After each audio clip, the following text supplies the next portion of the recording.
All right, and we're live. Welcome to episode 3 of the FilmCast. I, of course, am Aiden Lorenzo. I apologize if this is later than my normal time slot. Let's just say I had some things to clear up beforehand.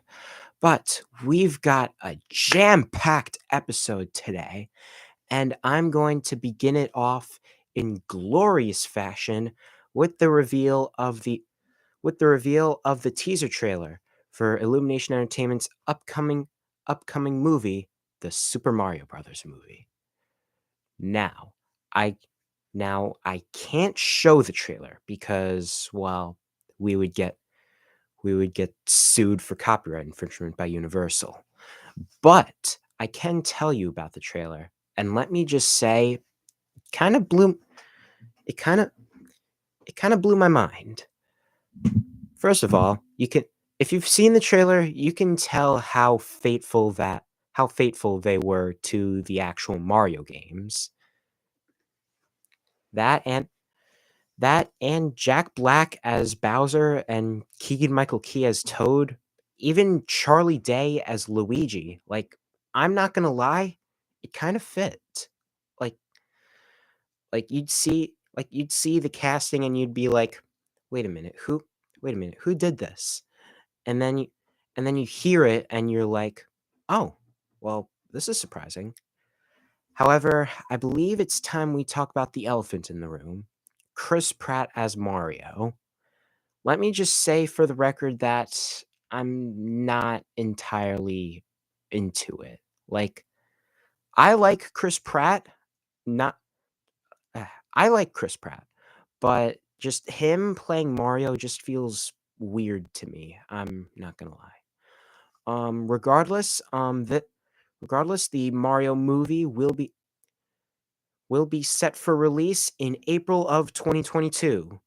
Actually, fun fact, it was supposed to come out this Christmas, but to give more time for the animators at Illumination, they they decided to delay it to April and instead give the Christmas release to another animated movie, DreamWorks Animation's Puss in Boots: The Last Wish, or something like that.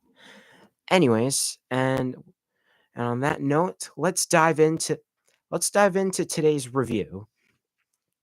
Now, for those of you who are wondering, I did not see Smile or Bros yet, so sorry. Um, I didn't even watch Hocus Pocus 2, and that was a streaming release on Disney Plus. Instead, I watched a different streaming release that came out around the same time as all those other releases. However, it was uh, it was released onto Apple TV Plus, and I am talking about The Greatest Beer Run Ever, starring Zac Efron, Russell Crowe, and Bill Murray. Now let me give you a rundown of the plot. So it's about a man named Chicky Donahue, played by Zac Efron, whose friends are all in Vietnam, who has friends in Vietnam who are either dead or still fighting over there.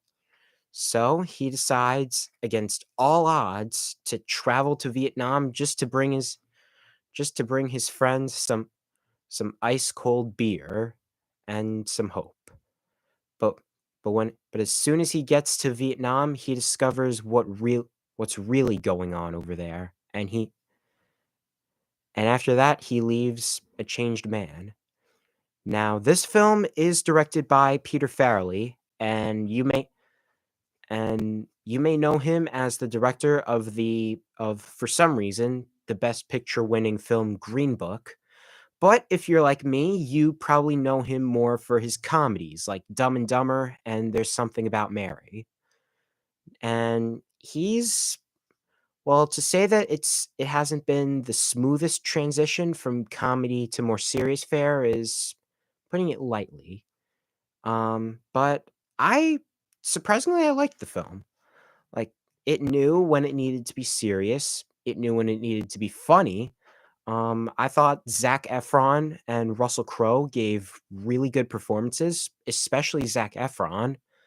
Um, if there's one complaint that I have about the movie, it's probably Bill Murray's performance because he was barely in the movie and it honestly just felt like he needed a paycheck.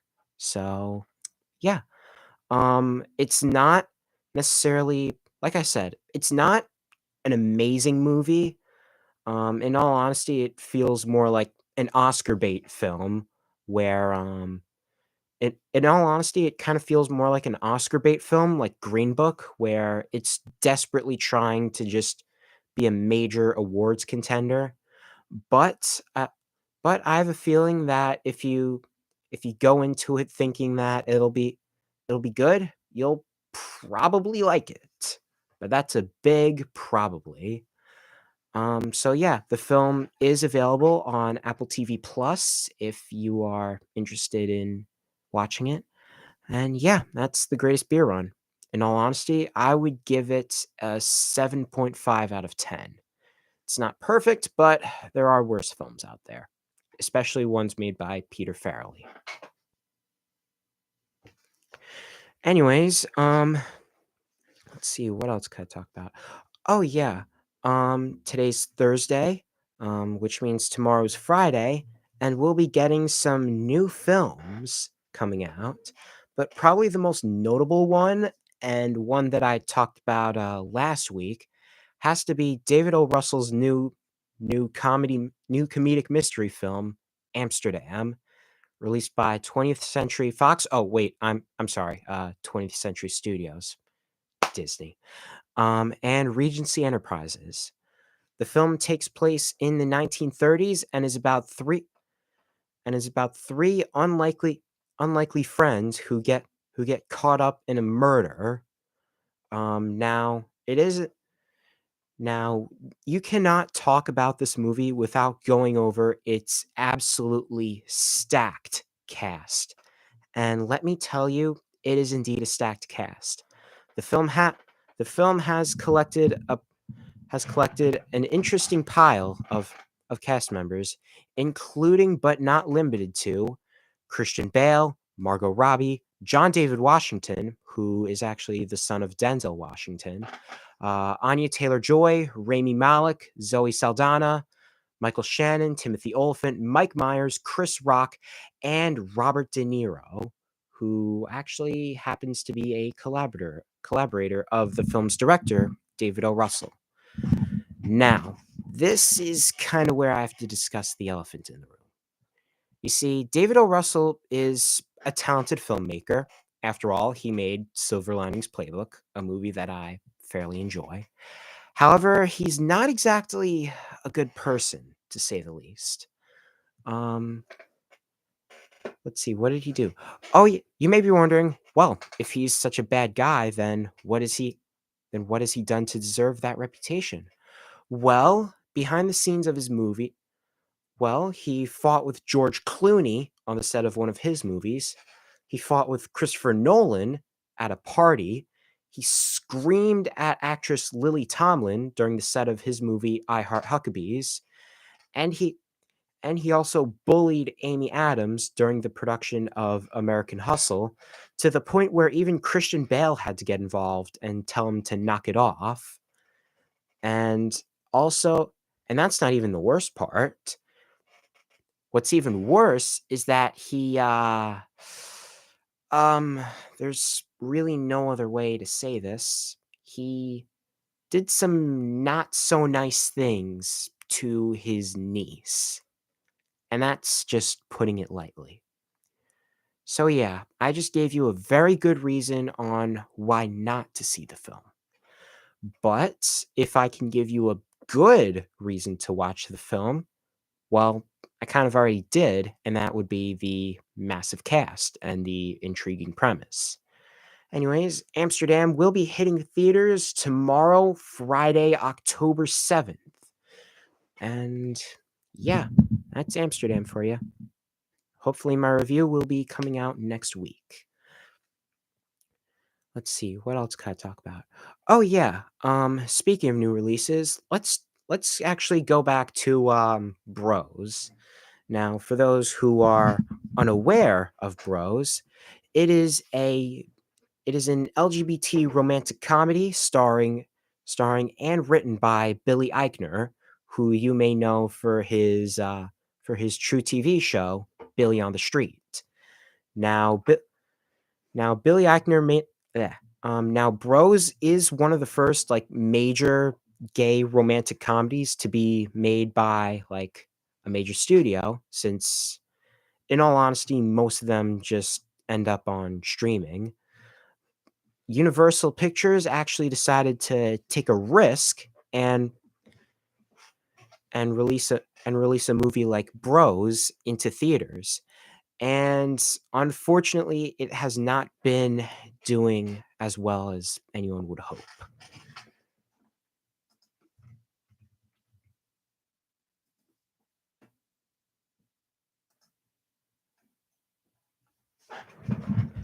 As I'm recording this, Bros has only made about $5.9 million off a budget of $22 million, which, in all honesty, is kind of disappointing, especially for a film like Bros.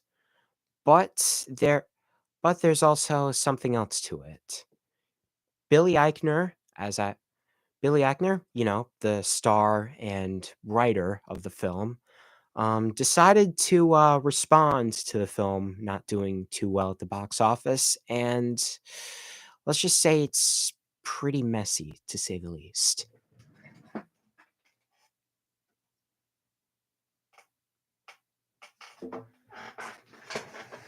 Billy Eichner claimed that, quote, straight people, especially in certain parts of the country, just didn't show up.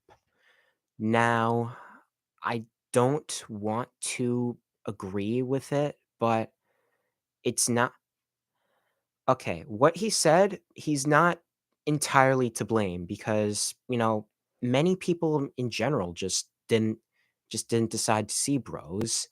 Probably because okay, now this is where I'm going to get into conspiracy theory here. Obviously the film came out last week, with and considering that it was facing up against three streaming releases, as well as a new horror film, Smile, and of course, like already released films like Don't Worry, Darling and Barbarian. It The film just did not have just wasn't released at a good time. I mean, it was released at the end of September, so aside from that, one of the producers of the film is actually Judd Apatow. Now, for those who are unaware of his existence, he's the he is the comedy mega producer behind probably some of your favorite movies like Superbad and Step Brothers. But in recent years, his style of comedy has honestly been kind of on the decline, and he just sticks his name onto whatever movie that he likes, whether it be 2017's whether it be Amazon Prime's 2017 film The Big Sick, or a film that was released in April on Netflix called The Bubble. Um so yeah, that is also a reason, but another reason could be the fact that, well, in all honesty, there isn't much star power, and while it is actually pretty important for a majorly released film to have a primarily LGBT cast, like none of them were entirely big names. People knew, most people knew who Billy Eichner was, mainly from Billy on the Street, but he's never really been a major film star at all. I guess like the most famous person aside from Billy out of the cast would be LGBT icon LGBT and Broadway icon Harvey Fierstein, who you may know from his roles in films like Mrs. Doubtfire, Independence Day, and Mulan. So yeah, that's Bros.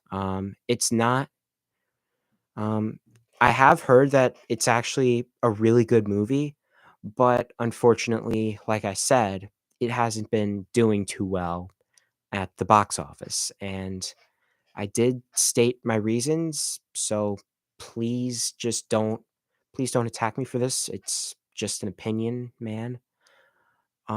Let's see. What else can I talk about?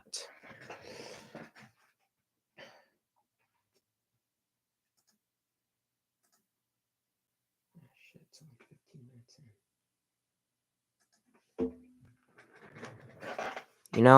In all honesty, I can't really think of anything else to talk about right now. So I guess this is where we're gonna leave today's episode. If you guys want more, I'm sorry. If the episodes are too short for you, I want them to be long too, but I just sometimes I just can't think of anything else to talk about anymore. So that's life. Anyways, I hope you've been liking this show. Um, le- Please leave a like and comment down below. And until next week, I will see you guys soon.